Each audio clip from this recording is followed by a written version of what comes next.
Good morning, everyone. It's Tuesday, April 20th. From the San Antonio Express News, my name is Luis Vasquez, and this is your Express Briefing. All of the stories you need to know to start your day. You can expect a high of 82 degrees and lots of sun in San Antonio today. A strong cold front late this afternoon will help keep temperatures below average this week, including lows in the 40s on Wednesday. The murder case against former officer Derek Chauvin in the death of George Floyd went to the jury on Monday. The jury of 6 white people and 6 people who are black or multiracial began deliberating after a full day of closing arguments. Check out our coverage over on our website. You still have time to nominate your employer for the San Antonio Express News 2021 Top Workplaces. We're extending the deadline to May 14th. Find the survey in this episode's description. And now let's move on to our top stories for the day.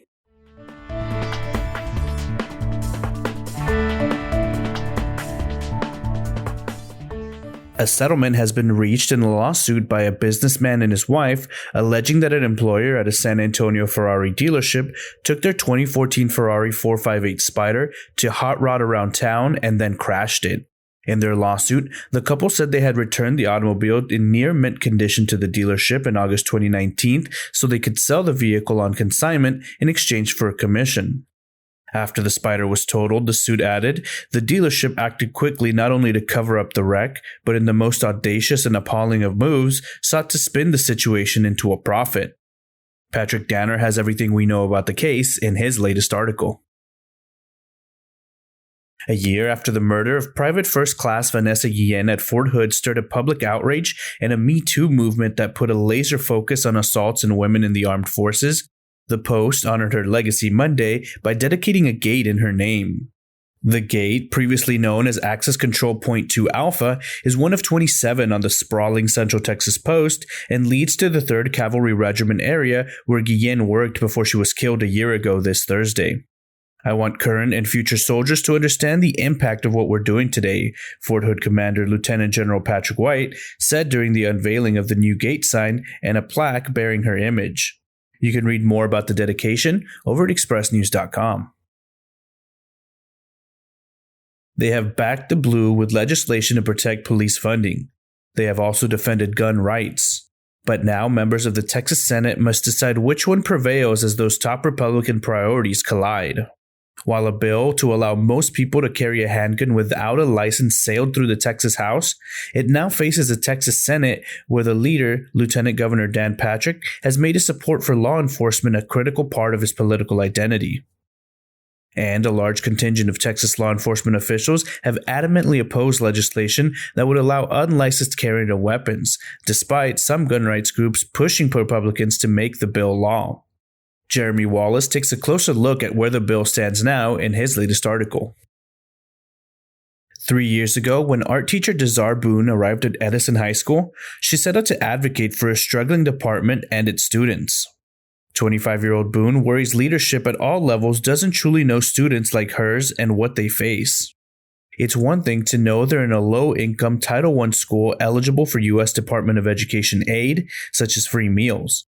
It's another to learn the flour in their pantries can't be used to make salt dough to bake Day of the Dead calaveras. It's too precious a commodity. Read Elaine Ayala's column for a closer look at the challenges facing Edison's art department and the victories they've been able to celebrate over the past year.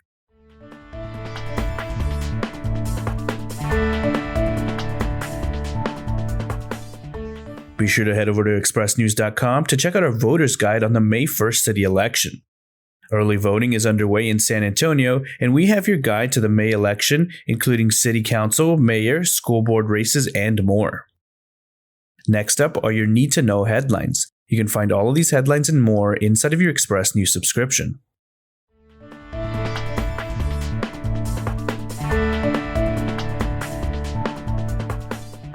Water usage in San Antonio is now further restricted as drought conditions worsen.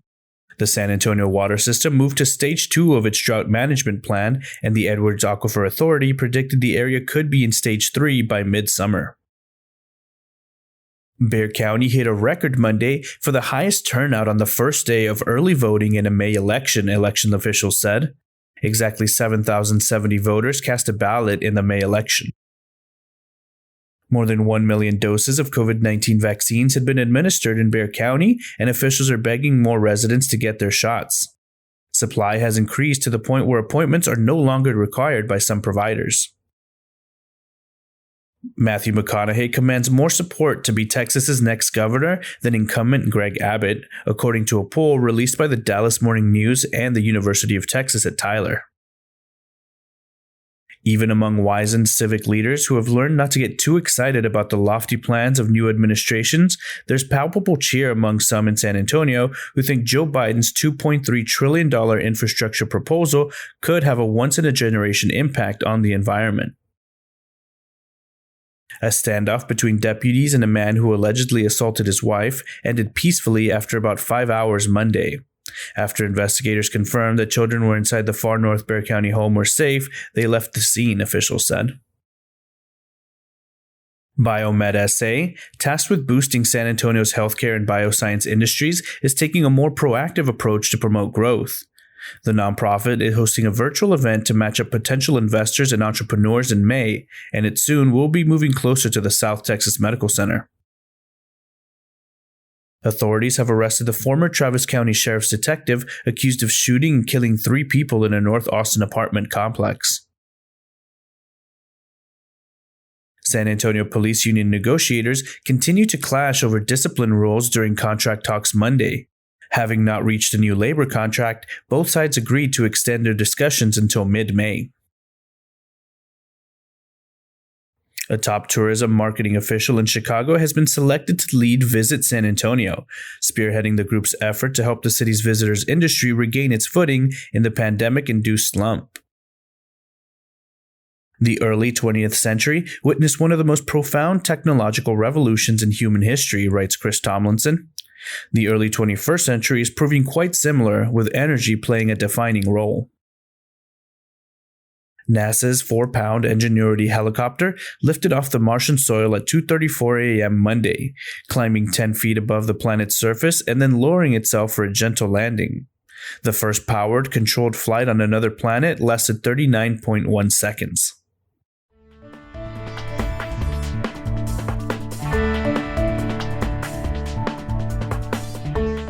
In May 1972, Agnes Rosa closed the door to her life in Soviet-controlled Budapest as she prepared for a secret flight to freedom to the United States. She's never looked back. Vincent T. Davis tells her story, including how she learned English at her first job washing dishes at a San Antonio Pizza Hut.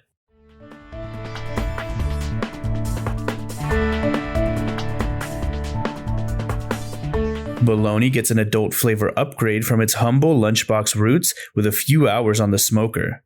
Chuck Blount shows you how in his latest article. Whitney Cummings and Coe Wetzel headline our list of things to do in San Antonio this week. Catch up on the past week's worth of action and see who earned Player of the Week honors in our weekly rewinds of high school softball, baseball, and track and field. Number 4 seed Texas down to number 5 seed Nebraska in 4 sets in the NCAA volleyball tournament regional final. The Longhorns will now appear in the Final Four for the first time since 2016. Spurs coach Greg Popovich understands the NBA's decision to fine the Spurs for violating its rules on rest, which apparently apply even during a jam-packed pandemic season. It doesn't mean he has to agree with it. And that's all for today. This was your Express Briefing for Tuesday, April 20th. My name is Luis Vasquez. Please consider becoming an Express News subscriber to get in-depth coverage on all the stories you heard today. Also, be sure to rate and review this podcast inside of your Apple Podcast app, as it really helps the show. Have a wonderful day, everyone.